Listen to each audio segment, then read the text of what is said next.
Fala, meus queridos, minhas queridas. Esta é a nossa primeira aula de eletrônica analógica. Nesta aula, irei mostrar a vocês sobre os principais conceitos da eletrônica, por que devemos estudar sobre a eletrônica, tá? As áreas que são distribuídas, a eletrônica analógica, as outras eletrônicas e a principal função desta. No final desta aula também estudaremos sobre os principais componentes, tá legal? Vamos adiante. Então, as áreas da eletrônica, quais são? Ao contrário do que muitas pessoas pensam, estudar eletrônica é somente realizar reparos de eletrodoméstico. Não é isso, é possível também, se você tem o desejo de montar uma assistência técnica, de realizar reparos de eletrônicos, eletrodomésticos, isso daí é uma grande possibilidade. Mas existem outras áreas, outras oportunidades e outros empreendimentos, tá legal? Você pode muito bem montar uma assistência especializada em equipamentos, na medicina, de odontologia, poderá montar assistência técnica de computadores, impressoras e principalmente a eletrônica industrial. A eletrônica industrial ela é bem potente no tocante da empregabilidade, tá legal? Falta muita mão de obra, falta mão de obra qualificada, profissional competente. Existe oportunidade para todos. Agora, eu repito, falta mão de obra capacitada. Porque analisa só o seguinte, uma máquina, uma peça, uma placa eletrônica de uma máquina entrou em curto, danificou. Muitas das vezes, o empresário tem que comprar essa placa em outro país, porque às vezes aqui não tem uma mão de obra qualificada.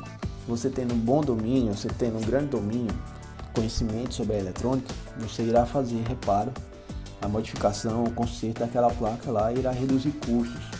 E pode ter certeza que é bem pago, tá? Então você poderá entrar em outros setores. Existe a indústria, existe o comércio e as assistências também. E um grande porte também é a questão da confecção, projetos, tá? Você construir suas placas, construir um circuito especializado. Se você analisar um computador por dentro, ele é feito de vários componentes eletrônicos, como resistores, diodo, capacitores, que vocês vão estudar nessa disciplina. E também vão ter oportunidade em outras disciplinas, como eletrônica digital e eletrônica de potência. Vocês vão estudar também outros componentes. A diferença da eletrônica analógica para digital são os conceitos, a tensão que é utilizada, o sinal que é utilizado, tá legal? Então, as áreas da eletrônica poderá ser na área da computação, sistemas de potência, em telecomunicação e em programação. A eletrônica também entra na programação. Lembra que a gente estudava Arduino, a gente estudava robótica, então ali é eletrônica. E imaginando só, você tem uma visão de empreendedor, você quer projetar robozinhos para vender os kits didáticos para várias escolas que tem aqui no mundo inteiro. É uma área muito boa, tá? A eletrônica é uma área que vem crescendo rapidamente, que sempre teve, com o avanço da tecnologia, sempre teve a área da eletrônica, mas ainda é uma área que necessita de muitos profissionais capacitados. Por isso aí está a sua escolha, você pode se aperfeiçoar nessa área, cursar uma engenharia eletrônica, cursar também um curso técnico em eletroeletrônica, mas aconselho a cursar logo o ensino superior, Você poderá cursar engenharia elétrica, ênfase em eletrônica, que é possível também, e existe a engenharia de controle e automação, que é bem forte na eletrônica, tá?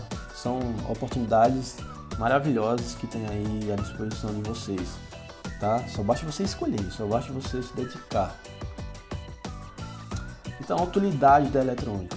A gente sabe que existem computadores que são feitos de componentes eletrônicos, celular, televisão, rádio e outros aí que vocês poderão citar. Vocês poderão citar aí nos comentários desse vídeo quais são as áreas que poderão trabalhar, poderão atuar. Você poderá montar uma assistência técnica para reparo de placa-mãe.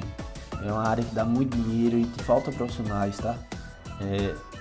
Então, tá lá, o notebook do teu cliente queimou, não liga mais, a placa-mãe entrou em curto, já passou por 2, 3 técnicos, nenhum consertou, falaram que deve ser trocada a placa e cobraram por volta de 800, 700 reais e você consegue fazer um reparo por 400.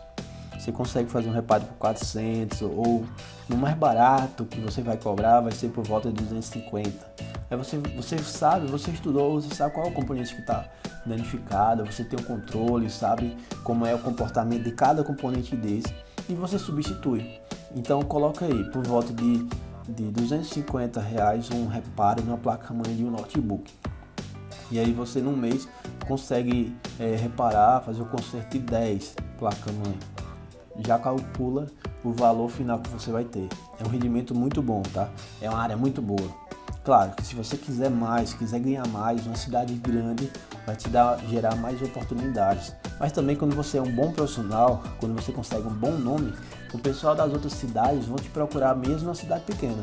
Então vale a pena estudar, vale a pena se dedicar e ser atualizado cada dia que passar, tá?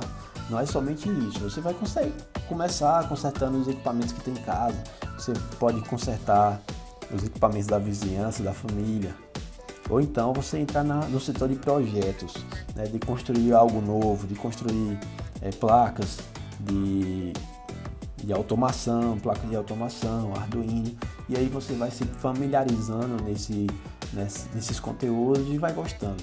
É uma área muito boa, tanto para homens quanto para mulheres, é uma área excelente, tá? Exemplo disso, nós temos uma ex-aluna que estava recentemente com a gente e hoje está lá em São Paulo, se deu bem nesta área da eletrônica. Ela está numa empresa que projeta placas para rastreador de caminhão, rastreador veicular. E hoje ela está cursando engenharia da computação. Tá? Eu não vou citar o nome dela porque nós estamos aqui transmitindo esse vídeo ao vivo. Mas em particular eu posso citar para vocês. E ela está muito bem, graças a Deus ela está muito bem. Devido ao pouco conhecimento que ela conseguiu no curso, mas lá ela aperfeiçoou, está estudando cada dia que passa, está tendo aí oportunidades maravilhosas na vida. A divisão da eletrônica. Existe a eletrônica digital, a eletrônica analógica, que é o foco dessa nossa disciplina, e existe a eletrônica de potência. Vocês também poderão encontrar na faculdade de curso de engenharia, de tecnologia, outras eletrônicas, como por exemplo a eletrônica linear, que eu estudei sobre ela na minha faculdade e aqui no curso técnico nós não temos. Mas essas três eletrônicas são maravilhosas, tá? Na digital você vai estudar sobre sinais digitais. Ou é tudo ou é nada. Por exemplo, o componente ele recebe 5 volts, ou ele vai ser 5 volts ou ele vai 0. Ou ele vai ser 5 volts ou ele vai ser 0. E ele vai ficar liga, desliga, que nem um relé. Um relé ele tem um sinal digital. Acredito que a maioria de vocês entendem e lembram sobre o que é um relé. O relé ele tem um sinal ou ligado ou desligado. Se você analisar o interruptor da sua sala, o interruptor do seu quarto, da lâmpada, se você desligar ele está no 0, considere que ele esteja no 0. Se você apertar para ele ligar, considere que ele esteja ligado, ou seja, está em 1. Então você vai estudar com isso, 0 em 1, 0 em 1, o sinal é 0 desligado, ou 1, o sinal é a tensão que foi dimensionada, né? Então você vai analisar isso, é uma área bem legal, a eletrônica analógica, que você vai conseguir dominar os conceitos de display, portas NAND, portas operacionais, é bem massa, bem legal. E tem a nossa eletrônica analógica, na qual eu fiquei com essa disciplina esse semestre, e nós vamos estudar sobre os componentes passivos, os componentes básicos, como resistores, capacitores. Nós vamos estudar os componentes que são acessíveis aí, que são legais e que eles variam. Analógico, o próprio nome já fala, ele tem um valores analógicos que poderá ser de 0 até o valor limite que vai ser fornecido a ele. Então são valores que nós vamos estudar que vai variar, tá?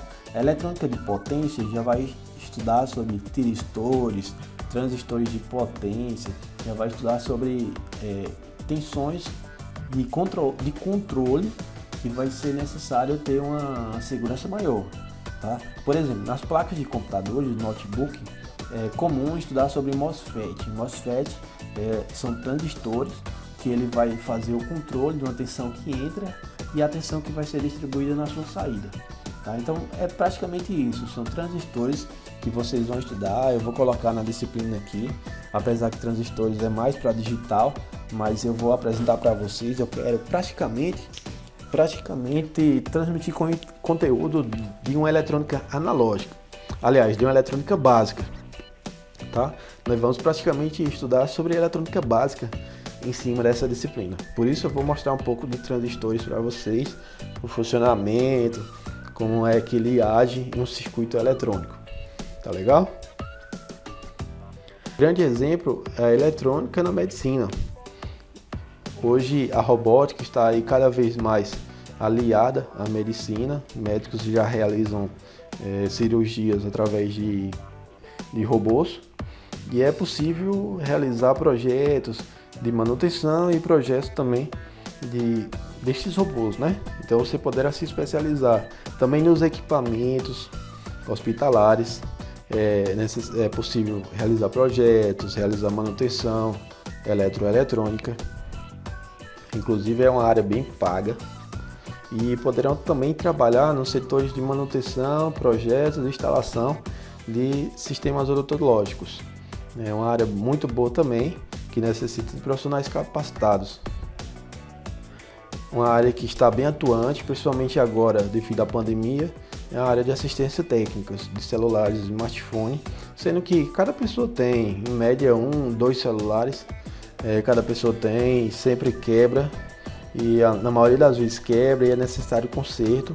É uma área muito boa, principalmente se você estiver em uma cidade grande, se você tem interesse de trabalhar em uma cidade grande, como nós temos o foco de um aluno que eu conheço, está prestes a se formar e quer montar uma assistência técnica no Juazeiro. Então ele tem uma oportunidade ímpar, uma cidade grande, a movimentação é maior, tem mais pessoas, tem mais mão de obra. Mas uma cidade pequena também dá. E a questão de reparos em placa-mãe, reparos em sistemas. Muitas das pessoas, quando um equipamento deles, uma peça, uma máquina dá problema na placa eletrônica, geralmente as pessoas jogam fora. E existem pessoas que trabalham com sucatas, reaproveitamento de componentes. Eu, particularmente, eu gosto de realizar reparos em placa-mãe de notebook e de computadores e de celulares. Então, se eu vejo uma placa-mãe que alguém vai jogar fora, eu já solicito. Eu gosto de manter estoque de placas velhas, que aí essa peça vai ser reaproveitada. A reciclagem eletrônica hoje em dia é essencial. Existe muito lixo eletrônico sendo desperdiçado, sendo jogado no meio ambiente. E esse lixo eletrônico ele pode ser restaurado, pode ser reaproveitado. Então é uma área muito boa também realizar reciclagem, né? Tanto você vai vender em placas-mães de computadores, existe ouro puro nos processadores. Então analisa aí, se você pegar 10, 20 quilos de processador e desmanchar, a oportunidade que vai gerar para você, né?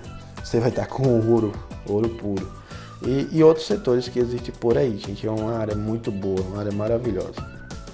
Então, enfim, para a gente dar a partida inicial sobre essa disciplina, vamos estudar sobre componentes passivos. Mas enfim, quais são esses componentes? São resistores, são potenciômetro, condensadores variáveis, relé e interruptores. O que são resistores? Resistores são componentes que vocês estudaram eletricidade básica. Eu mostrei sobre código de cores para vocês. Mostrei também sobre resistores SMD, são aqueles minúsculos que tem em celulares, em placa-mãe de computadores, em HD e em outros circuitos eletrônicos. E potenciômetro.